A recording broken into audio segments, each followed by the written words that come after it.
My mom said Grandma was just a burden. Until a lawyer read her name in a federal courtroom. My mom didn't hang up on her. She just stopped talking. That's what I remember most about that phone call. My grandmother had called to ask if she could come stay with us for a few weeks, just until her knee healed up enough for her to manage the stairs in her apartment alone. She wasn't asking for much. A room. Maybe someone to drive her to physical therapy twice a week. My mom listened, said a few times, and then she said, very carefully, very quietly, the way she always did when she wanted to sound reasonable.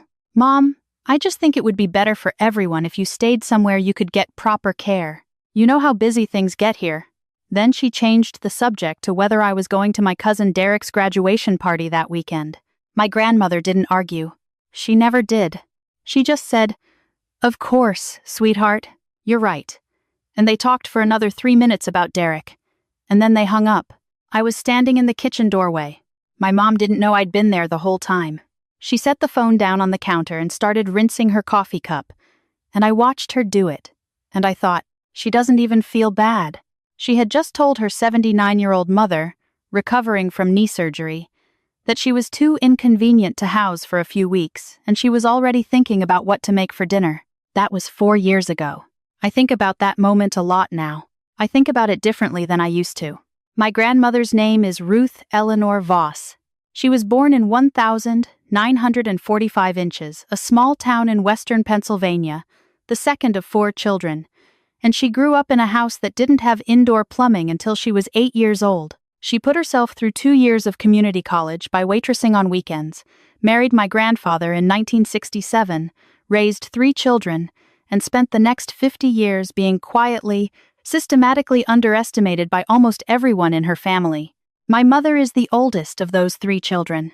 She's a smart woman, organized, capable, good at her job as a dental office manager, good at keeping a clean house and remembering everyone's birthdays. She loves my grandmother, I think, in the way you love a piece of furniture that's always been in the living room. You'd notice if it was gone, but you don't really look at it. My Aunt Patricia, the middle child, lives in Phoenix and calls once a month if the weather's right.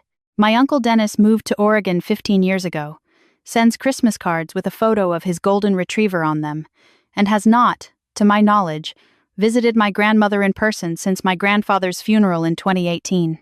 And then there's my grandmother herself, who, for as long as I can remember, has been described within my family, using a very specific and very limited vocabulary. Practical, simple, old-fashioned, a homebody, a little stubborn, not easy to talk to. You know how she is, my mother would say, and everyone would nod, because they did know how she was or thought they did, and that was the end of it. I was the one who drove her to physical therapy that spring. My mom had suggested a rideshare app, but my grandmother is 79 and doesn't own a smartphone, so I ended up doing it instead. 3 times a week, 20-minute drive each way. We'd sit in the car, and she'd ask me about my job. I work in urban planning, mostly zoning and land use stuff, and I'd ask her about the exercises her therapist was giving her, and we'd listen to the oldies station she liked. And it was fine. It was easy, actually. She was easy to be around in a way my mother never quite seemed to understand. It was during one of those drives that she mentioned the boxes. She said it casually, the way she said most things. We were at a red light and she was looking out the passenger window at a hardware store, and she said, "I've been meaning to go through some of Bernard's old boxes. In the storage unit, there's probably a lot that should just be thrown away." Bernard was my grandfather. He'd been gone almost 6 years by then. I said, "Do you want some help with that?" She looked at me like I'd offered to climb Everest with her. "You'd really want to do that?" "Sure," I said. "It's just boxes." She patted my hand. She has very small hands. "You're a good girl, Claire." Nobody calls me a good girl except her. I'm 34 years old and I don't mind it one bit. We went on a Saturday in March, when the cold still had teeth but the sun was making an effort. The storage unit was one of those orange-doored places off the highway, the kind that smell like old carpet and industrial cleaner. My grandmother had the combination memorized, which I thought was impressive until she told me she'd written it in pen on her hand before we left. The unit was about the size of a large walk-in closet. Boxes stacked to the ceiling on one side, my grandfather's old armchair with a sheet over it in the corner, a rolled-up area rug, a coat rack with 2 of his blazers still on it. I stood in the doorway for a second and felt the specific heaviness of a room full of someone's life. My grandmother walked in like it was a hardware store. "Let's start with the ones on the right," she said. "Those are mostly Bernard's work things. Probably safe to let go." We spent about 2 hours going through them. Old tax returns, car manuals for vehicles they no longer owned, a box of Christmas ornaments, which she set aside to keep, a folding chess set, 3 years of Sports Illustrated from the late 90s. Then I pulled down a box from the second shelf that was heavier than it looked, and when I set it on the floor and opened it, I found something different. It wasn't Bernard's. The box was packed carefully, deliberately, the way someone packs things they intend to come back to.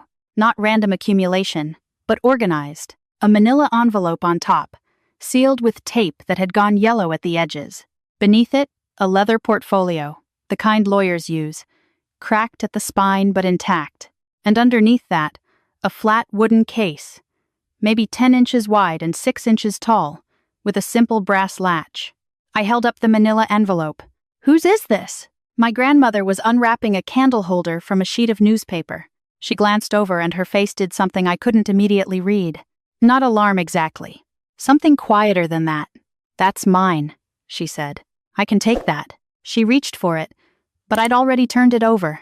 On the back, in neat handwritten letters, it said, "Er vos federal cases, 1989-2001, 1001." I looked at her. She was looking at the candle holder. "Grandma, what federal cases?" She set the candle holder down. She was quiet for a moment in the particular way she got quiet sometimes, not evasive, just measuring something. Then she said, "I worked for a time. Before you were born. It doesn't matter now." "What kind of work?" "Legal work." She held out her hand for the envelope. "Let me take that." I gave it to her. But I'd already seen what was inside the wooden case when the lid shifted slightly from the movement. It was a document, a certificate of some kind, on heavy cream-colored paper, with an embossed seal at the top. I could read only 3 words before she closed it again.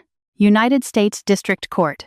I didn't ask her anything else that day, partly because she clearly didn't want to talk about it, but mostly because I didn't want to push her in the direction my family always pushed her toward: small, toward quiet, toward less. If she had something she'd kept private, she had a reason.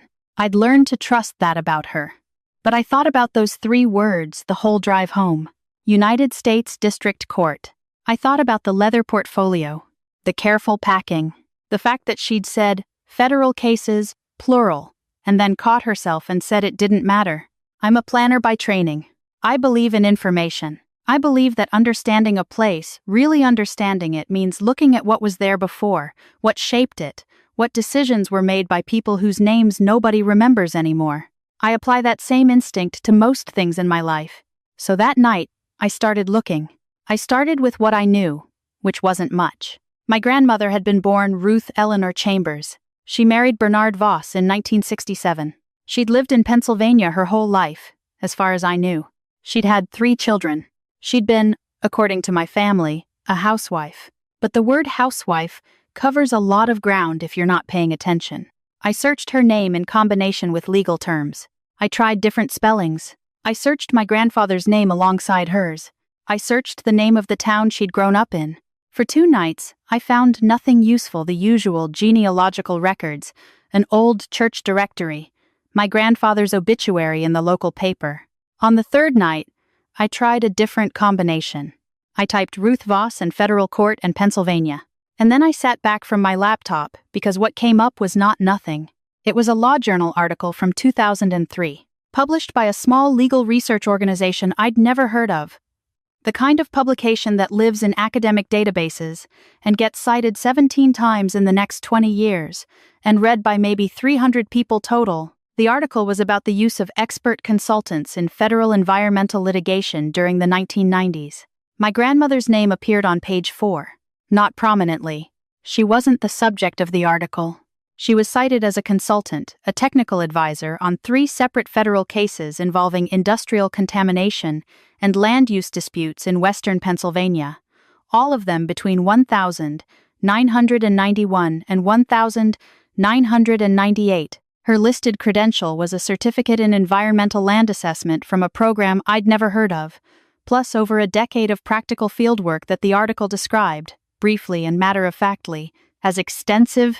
I read the paragraph 4 times. My grandmother, who had just been a housewife, who my mother had gently suggested needed proper care, who my Aunt Patricia called once a month if she remembered, who got a Christmas card with a golden retriever on it every December, had been a technical expert witness in federal court. I closed my laptop. I opened it again. I read the paragraph a 5th time. Then I did what I always do when I find a piece of land with more history than the records suggest. I started pulling the thread. Over the next 3 weeks, I found the following things. A mention in a 1994 newspaper article about a federal lawsuit brought by a community organization against a chemical manufacturing company. The article quoted several experts. My grandmother was not quoted directly, but she was listed among the technical consultants retained by the plaintiff's legal team. A brief reference in the published decision of a 1,997 federal case. I found it through a legal database my office subscribes to, that mentioned, in a footnote, a field assessment conducted by R.E. Voss, certified land analyst, whose findings the court had found credible and admissible. A name, Margaret Okafor, who appeared in 2 of the same cases as a co-consultant. I searched her name separately and found that she'd passed away in 2015, but she had an obituary that described her as a pioneer in community environmental advocacy in western Pennsylvania. The obituary mentioned, in passing, a colleague and trusted partner in the work who had contributed to several landmark federal cases. No name given.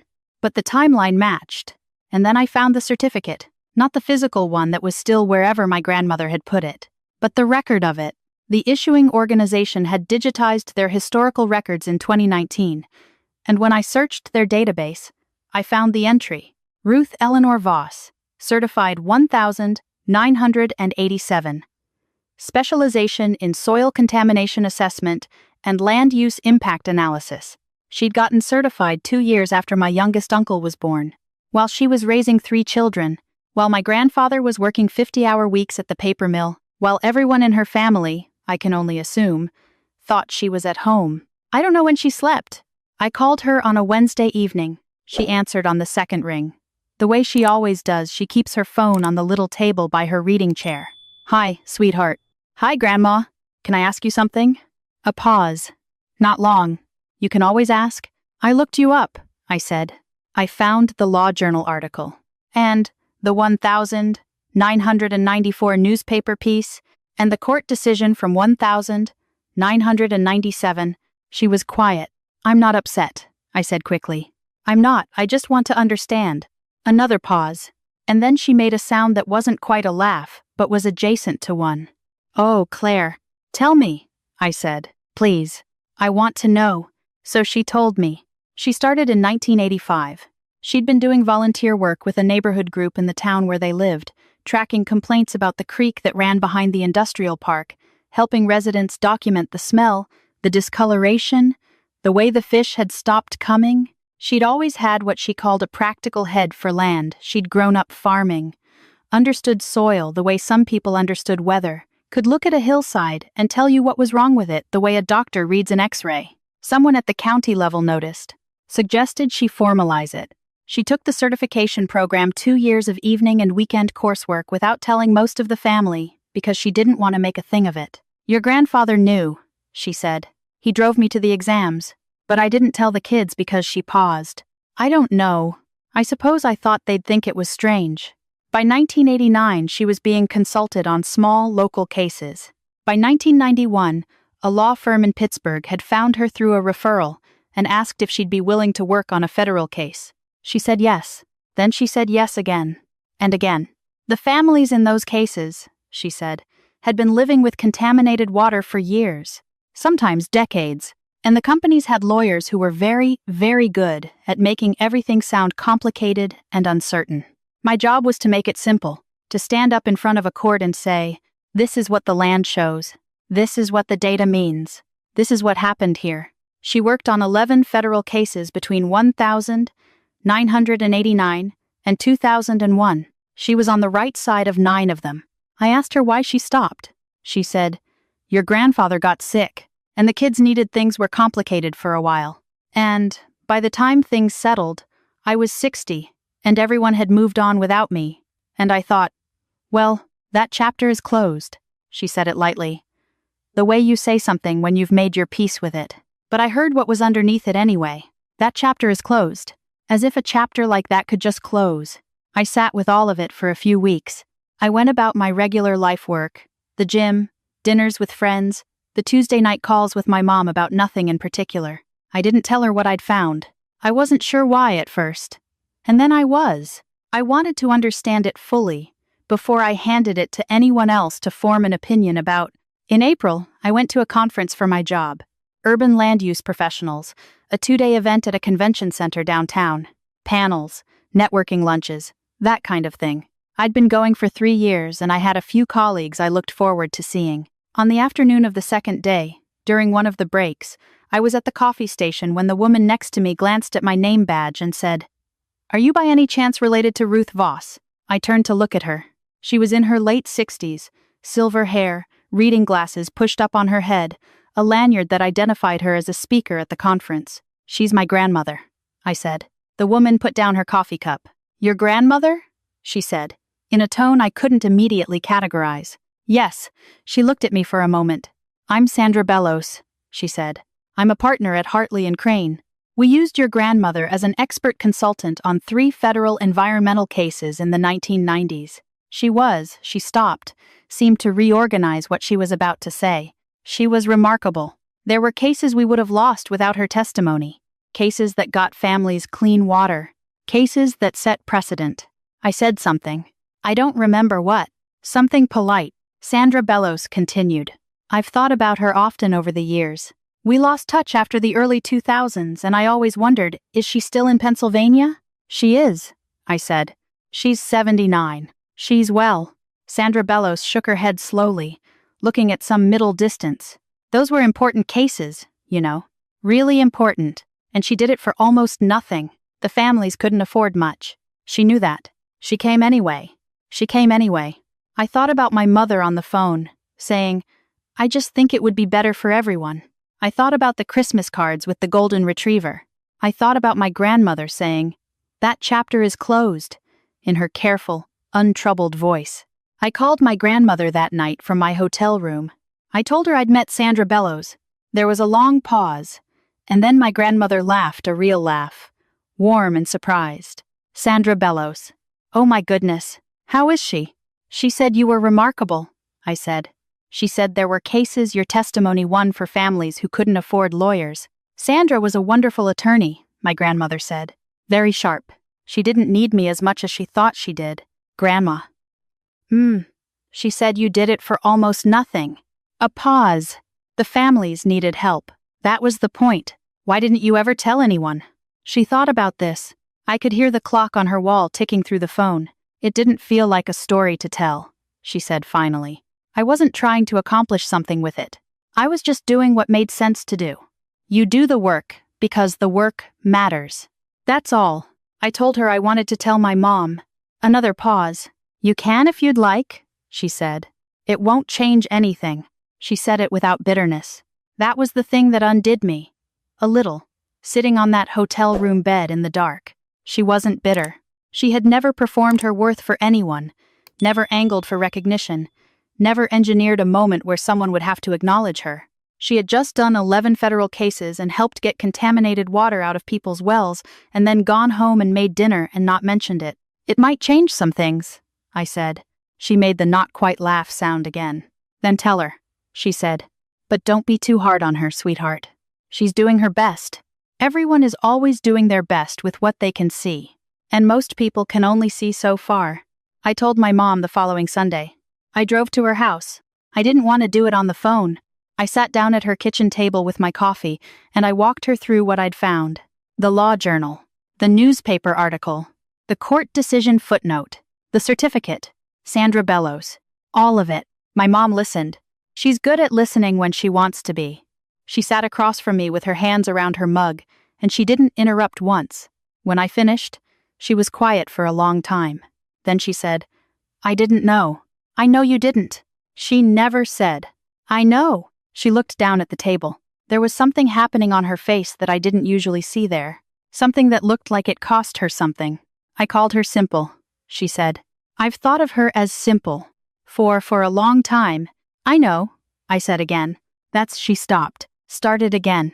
That's not okay. No, I said, as gently as I could. It isn't. My mom picked up her phone and looked at it for a second. Then she put it back down. I should call her. You should. What do I even say? I thought about my grandmother in her reading chair, phone on the table beside her, clock ticking on the wall, doing her best with what she can see. You could start with asking her about the work, I said. Tell her you want to hear about it. Just ask her. She'll talk about it if you ask. My mom nodded.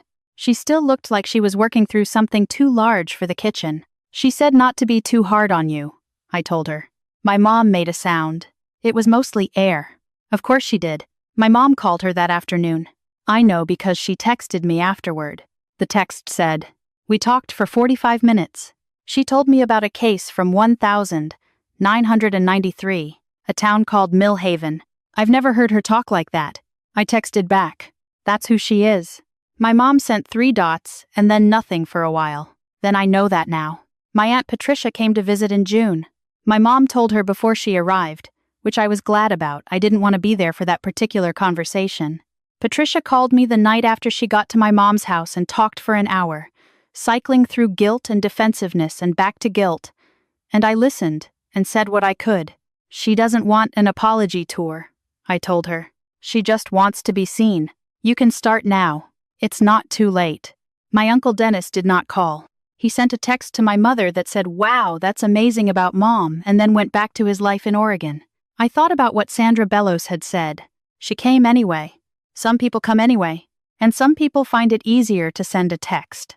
There's a woman in Millhaven, Pennsylvania. I looked it up, who wrote a letter to the editor of her local paper in 1994 about the settlement of the contamination case. The letter describes the years her family spent unable to drink their tap water, unable to sell their house, unable to trust the land they lived on. It describes the moment a court ruled in their favor. And then it thanks, by name, several members of the legal team. Among them, and our expert, Mrs. Voss, who explained our land to us like she knew every inch of it personally, and made sure the court understood what had been done to it. I printed that letter.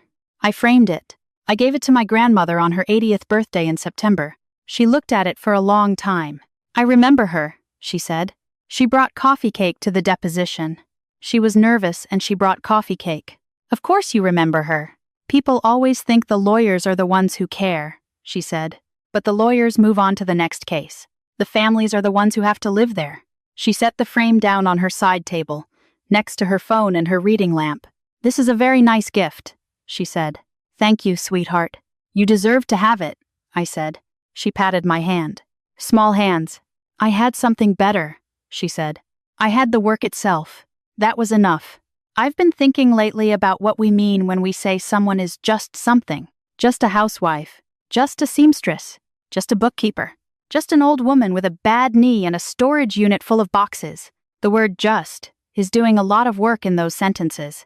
It's drawing a box around a person. Here is the shape of you, we've decided. Here are your edges. Stay inside them. And the terrifying thing is how easy it is for people to stay inside those boxes without even meaning to.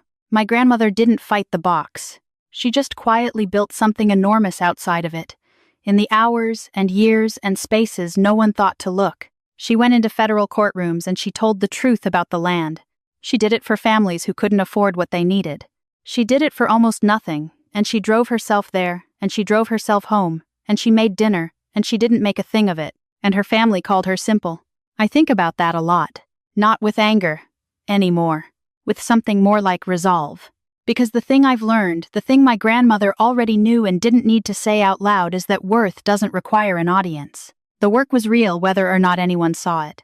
Those families got clean water whether or not my mother knew her mother's name was in a court document. The land told the truth whether or not anyone in our family asked. But here is what I think I can do, that my grandmother couldn't do for herself. I can ask. I can look. I can be the person who opens the box on the second shelf and reads what's inside instead of handing it back. I can make sure that when someone in my life does something that matters, I know about it. Not so I can celebrate it for them, or extract a story from it, or turn it into something useful for myself. Just so I can see them, the way they actually are, not the shape I decided on without looking. My grandmother was 79 years old before anyone in her family found out who she had been. That's not her failure. That's ours. She still lives alone. She manages the stairs fine now. The knee healed well, her therapist said. Better than expected for her age, which surprised no one who knows her. I go over on Tuesdays. We have tea, and she asks about my work, and I ask about whatever book she's reading. She's been going through biographies lately. People who did things quietly, she says. People the history books found eventually. Last week I asked her if she ever wished she'd told people, told her family, made more of it. She thought about it. No, she said. I don't think so. I think I'd have done it the same way. Not even a little? She picked up her tea. Maybe, she said, when the kids were small. I used to think, when they grow up, maybe I'll explain it. But then they grew up, and there never seemed to be a right moment, and then it started to feel too late. Somehow, too much, like asking to be seen. She shook her head a little. I don't like asking to be seen. I know, I said. She looked at me over her cup. You're very good at seeing, though, she said. You always were. Even when you were little, you'd walk into a room and you'd look at everything before you looked at anyone, like you were taking inventory. Occupational habit, I said. No, she said. That was before the occupation. That was just you. I didn't know what to say to that, so I drank my tea. The clock on her wall ticked. The afternoon light came in at a low angle through the window she keeps half-curtained. It landed on the framed letter on her side table, and on the spines of her books, and on her small hands around her cup. She was 80 years old. She had testified in 11 federal court cases. She had helped families in a town called Millhaven drink their water again. She had done it quietly, and driven herself there, and driven herself home. And she was asking me about my week like I was the interesting one. I thought about Sandra Bellows saying, she came anyway. I thought about the letter, Mrs. Voss, who explained our land to us like she knew every inch of it personally. I thought about my mother, on the phone, changing the subject to Derek's graduation party. And I thought, I'm glad I opened that box. I'm glad I pulled that shelf down instead of leaving it. I'm glad I was the one who went. If there is someone in your life who has been quietly assigned a small shape, a simple shape, a housewife shape, you know how she is shape, I want to ask you something. When did you last look at them the way Sandra Bellows looked at that coffee station? With your full attention? With the willingness to be surprised? When did you last ask them a question you didn't already know the answer to? Because I'll tell you what I know now. The box on the second shelf is usually the important one, the one nobody got around to, the one with the tape gone yellow at the edges. And most of the time, all it takes to open it is someone who shows up and reaches up and asks, "Whose is this?" My grandmother handed it to me. I'm glad I didn't hand it back.